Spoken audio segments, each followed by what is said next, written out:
Hi viewers, இன்னைக்கு நம்ம சேனல்ல கிருஷ்ண ஜெயந்தி ஸ்பெஷல் ரெசிபீஸ் தான் பார்க்க போறோம். முன்னாடி சீரிஸ்ல 5 வகையான ஸ்வீட் ரெசிபீஸ் ஒரே மாவு வச்சு செய்யறது எப்படின்னு பார்த்தோம். இந்த வீடியோல நம்ம 2 அல்வா ரெசிபீஸ் தான் பார்க்க போறோம். ரொம்ப ரிச் அண்ட் டேஸ்டியா இருக்கக்கூடிய கசகசா அல்வா, பாதாம் அல்வா எப்படி செய்யறதுன்னு பார்க்க போறோம். முதல் ஸ்வீட் ரெசிபி கசகசா அல்வா எப்படி செய்யறதுன்னு பார்க்கலாம்.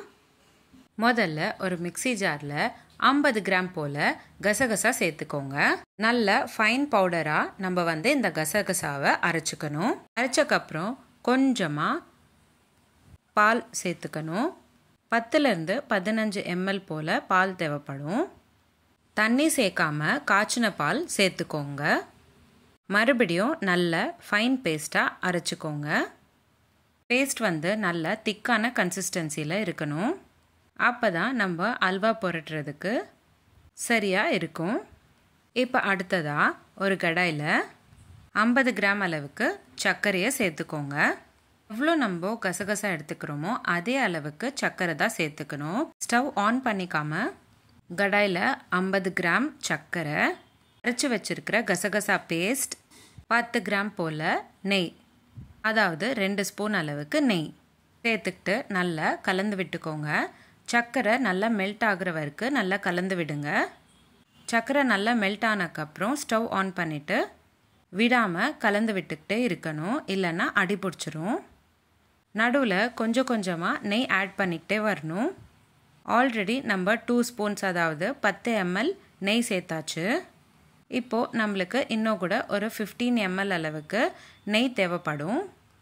ஒரு ஸ்பூனாக 3 வாட்டி சேர்த்துக்கிட்டு கலந்து விட்டுக்கிட்டே வாங்க.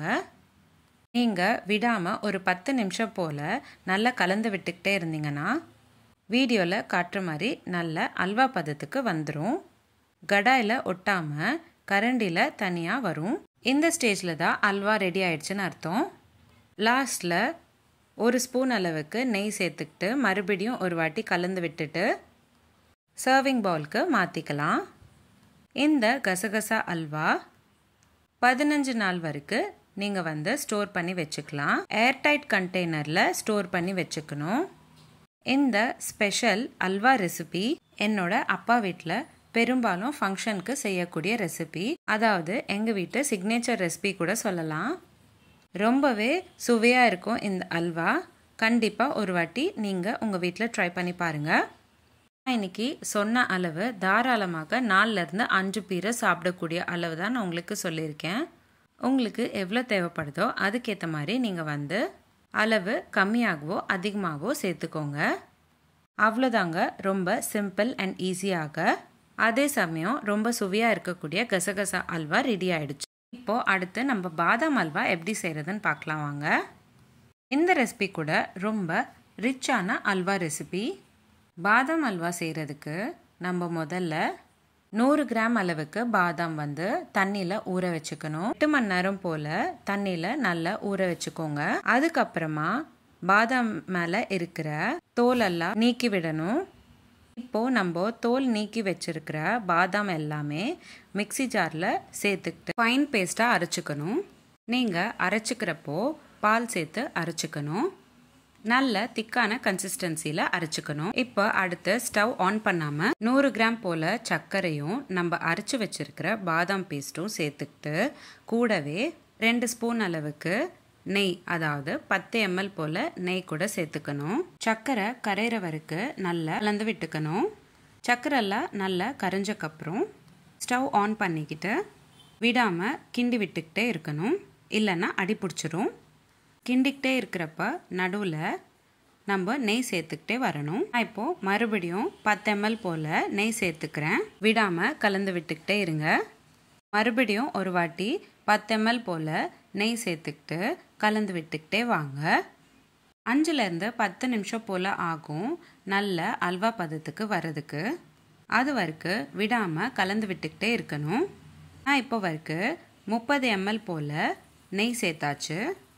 நல்ல அல்வா பதத்துக்கு வந்தக்கப்புறம் கடைசியாக 20 ml போல் நெய் சேர்த்துக்கிட்டு மறுபடியும் நல்லா கலந்து விட்டுக்கோங்க. இப்போது வீடியோவில் பார்த்தீங்கன்னா அல்வா பதத்துக்கு ரெடி ஆயிடுச்சு. கடாயில் ஒட்டாமல் கரண்டியில் தனியாக வந்ததுன்னா அல்வா ரெடி ஆயிடுச்சுன்னு அர்த்தம். இந்த ஸ்டேஜில் ஸ்டவ் ஆஃப் பண்ணிவிட்டு சர்விங் பவுலுக்கு மாற்றிக்கோங்க. அவ்வளோதான். ரொம்ப சிம்பிள் அண்ட் ஈஸியான, அதே சமயம் டேஸ்டியாகவும் ரிச்சாகவும் இருக்கக்கூடிய பாதாம் அல்வா ரெடி ஆயிடுச்சு. நான் இன்றைக்கி உங்களுக்கு காட்டின அளவு, அதாவது 100 கிராம் பாதாம் சேர்த்தது நீங்கள் 10 பேருக்கு சர்வ் பண்ணலாம். கசகசா அல்வா நான் 50 கிராம் தான் எடுத்துக்கிட்டேன். அதனால் அந்த ஸ்வீட் 5லேருந்து 6 பேர் தாராளமாக சாப்பிடக்கூடிய அளவு தான் அவங்க கூட ஷேர் பண்ணியிருக்கேன். உங்களுக்கு இந்த வீடியோ பிடிச்சிருந்தா லைக் பண்ணுங்கள், ஷேர் பண்ணுங்கள். gluten free recipes, no oil, no boil recipes, சாதம் series, no onion, no garlic series, சப்பாத்தி சைட் டிஷ் சீரீஸ், இந்த மாதிரி நிறைய சீரீஸ் நம்மளோட சேனலில் போஸ்ட் பண்ணியிருக்கோம். லிங்க்ஸ் எல்லாமே நான் உங்களுக்கு டிஸ்கிரிப்ஷன் பாக்ஸில் ஷேர் பண்ணுறேன். கண்டிப்பாக செக் பண்ணி பாருங்கள். இந்த வீடியோ எப்படி இருந்துச்சுன்னு எனக்கு கமெண்ட் பாக்ஸில் கமெண்ட் பண்ணுங்கள். மீண்டும் சந்திப்போம் ஒரு சுவையான ரெசிபியுடன். தேங்க்யூ.